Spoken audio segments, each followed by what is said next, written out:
नमस्कार किसान भाइयों, बहुत सारे मेरे किसान भाई सब्जी लगाने के लिए अपने गन्ने की बुआई बहुत जल्दी कर देते हैं। पौध तैयार करी होती है एक तरफ तो, और बाज़ार में सब्जियों के अच्छे भाव लेने के लिए गन्ने की जल्दी बुआई कर देते हैं जनवरी के लास्ट में, फरवरी के स्टार्टिंग में। और इस बार तो मौसम बहुत नरम रहा गन्ने के लिए, कई बार बारिशें हो चुकी हैं। तो किसान साथियों, ऐसा कौन सा खाद है, कौन सी दवाई है, क्या ऐसा कृषि कार्य है जो हम 30 दिन के 35 दिन के गन्ने पे करें जिससे हमें बहुत ज़बरदस्त रिजल्ट मिलने स्टार्ट हो जाए गन्ने में। क्योंकि जब आप जनवरी फरवरी में गन्ना लगा देते हैं किसान साथियों, वो निकल तो जाता है काफ़ी दिनों में, 30 35 40 दिन में एक पौधा तो निकल जाता है, लेकिन वो ब्यांत नहीं करता किसान भाइयों। ब्यांत नहीं करेगा, उसकी ग्रोथ रुकी रहेगी। और अब टेम्परेचर ठीक भी हो गया, लेकिन तभी भी उसकी जो ग्रोथ है वो उतने अच्छे तरीके से नहीं होती किसान भाइयों।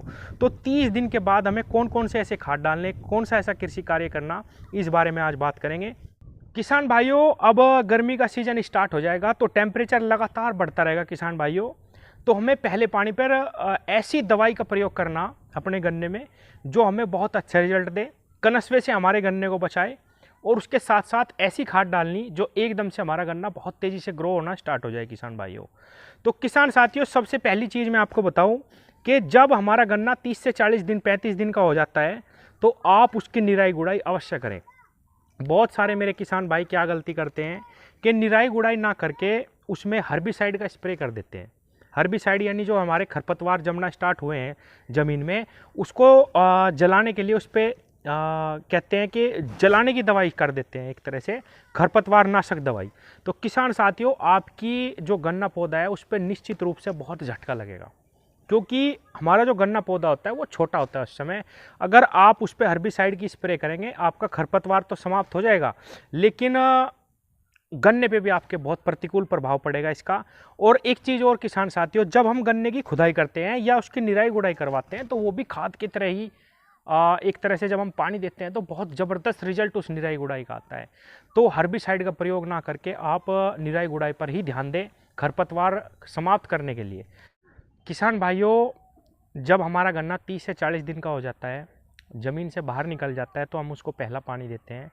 पहले पानी पे हमें बहुत अच्छी डोज, बहुत जो हमारे गन्ने की नीड है वो सारी की सारी देखते हुए उसको भरपूर मात्रा में एनपीके की मात्रा जो होती है वो देनी चाहिए। तो किसान साथियों, एक साथ बहुत ज़्यादा खाद ना देते हुए, क्योंकि टेम्परेचर बहुत ज़्यादा हाई हो जाता है इस समय पे, तो आप उसमें केवल 25 किलो यूरिया का प्रयोग करिए, 25 किलो आप फास्फोरस का प्रयोग करिए। डीएपी भी ले सकते हैं उसके साथ, या सिंगल सुपर फास्फेट भी ले सकते हैं किसान भाइयों। और उसके साथ आप 25 किलो पोटाश लीजिए। किसान भाइयों, इन तीनों चीज़ के साथ आप एक अच्छा माइक्रोन्यूट्रिएंट्स लीजिए, वो चाहे सागरी का हो, वो चाहे बायोविटा हो, वो चाहे किसी भी अन्य कंपनी का हो, या मेरी जो रिकमेंडेशन है, मैं कई वीडियो में बता भी चुका हूँ किसान भाइयों, आप 10 किलो सरसों की खड़ी का प्रयोग करिए। जितने भी बाज़ार में मिलने वाले माइक्रोन्यूट्रिएंट्स है, सबसे अच्छा रिजल्ट आपको निकाल के देगी किसान भाइयों। आप इसका भी प्रयोग कर सकते हैं।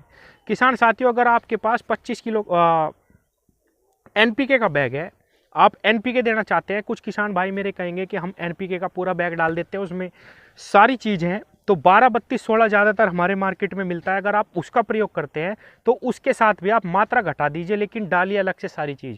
जैसे आप 10 से 15 किलो यूरिया अलग से डालिए एनपीके के बैग के साथ, और 10 से 12 किलो 15 किलो ही आप उसमें डीएपी का भी प्रयोग करिए, और 10 से 15 किलो ही आप उसके साथ पोटाश का भी प्रयोग करिए किसान साथियों। जो हमारे पौधे की नीड है वो बिल्कुल पूरी हो जाएगी किसान भाइयों। किसान साथियों, इसके साथ आप मिट्टी में मिलाने के लिए कोई भी इंसेक्टिसाइड का प्रयोग कर सकते हैं। आप थायोमेथोक्साम का प्रयोग करिए, आप प्रोफेनाफोस का प्रयोग करिए, आप यूपीएल का एक आता है लांसर गोल्ड के नाम से, किसान भाइयों आप उसका प्रयोग करिए। उसके अंदर एसीफेट प्लस इमिडाक्लोप्रिड होता है किसान साथियों, बहुत अच्छा रिजल्ट आपको निकाल के देगा। तो आप किसी भी अच्छे इंसेक्टिसाइड का भी प्रयोग करिए। और किसान भाइयों, उसके साथ आपको कार्बनडाजिम प्लस मैनकोजेब फंजीसाइड का भी इस्तेमाल करना। 500 ग्राम आप इस दवाई को लीजिए, यूपीएल कंपनी की साफ के नाम से आती है। आप इसको भी इन्हीं खाद्यों के साथ मिला के ज़मीन में प्रयोग करिए किसान भाइयों। और किसान साथियों, इन सारे खाद्यों को आप एक साथ मिला के ज़मीन में डालिए और पानी दे दीजिए।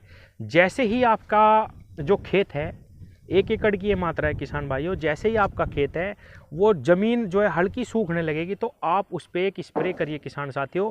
अगर इस खाद के साथ आप उस पर एक हल्की स्प्रे लगा देते हैं किसान भाइयों तो आपका जो गन्ना है वो तुरंत बहुत ज़बरदस्त ग्रोथ पे आएगा, क्योंकि ज़मीन से भी हमने आप उसको पोषण दे दिया, अब हम उसको ऊपर से भी पत्तियों के माध्यम से भी पोषण देंगे और बहुत हल्की बहुत कम खर्च में आपको बहुत ज़बरदस्त ग्रोथ आपके गन्ने की स्टार्ट हो जाएगी। तो वो कौन सी दवाई है किसान भाइयों, कौन सा खाद है, उसके बारे में भी हम बात कर लेते हैं किसान साथियों। NPK 19-19-19 केवल 1 एकड़ में 1 किलो आपको लेना है। उसके साथ आप ह्यूमिक एसिड लिक्विड वाला आता है वो लेना, केवल 200 ग्राम, 150 से 200 ग्राम आप वो लीजिए और स्प्रे के माध्यम से आप अपने 1 एकड़ खेत में गन्ने के ऊपर स्प्रे कर दीजिए।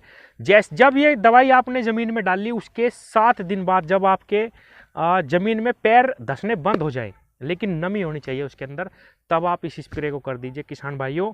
और इसमें अगर आप चाहें तो बहुत हल्की मात्रा, अगर आप ज़मीन में डाल रहे तो बहुत हल्की मात्रा लीजिए।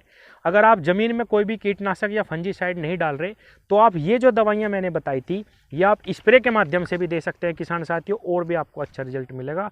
लेकिन देनी कब है, अगर आपने ज़मीन में डाल ली तो ऊपर मत दीजिए, अगर आपने ऊपर देना चाहते हैं तो ज़मीन में मत डालिए। प्रोफेनाफोस का इस्तेमाल करिए, उसके साथ भी कार्बनडाजिम प्लस मैनकोजेब लगानी है।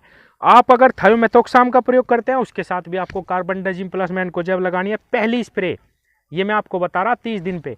अगर आपको लांसर गोल्ड लगानी है एसिफिएट प्लस इमिडाक्लोप्रिड के साथ, इसके साथ भी आप कार्बनडाजिम प्लस मैनकोजेब लगाइए। यानी कि कीटनाशक और फंजीसाइड दोनों का इस्तेमाल करना किसान भाइयों। और जो मैंने आपको NPK 19-19-19 और ये ह्यूमिक एसिड बताया ये उसमें नहीं मिलाना किसान भाइयों, ये आपको थोड़ी सी मेहनत अलग से करनी पड़ेगी किसान भाइयों।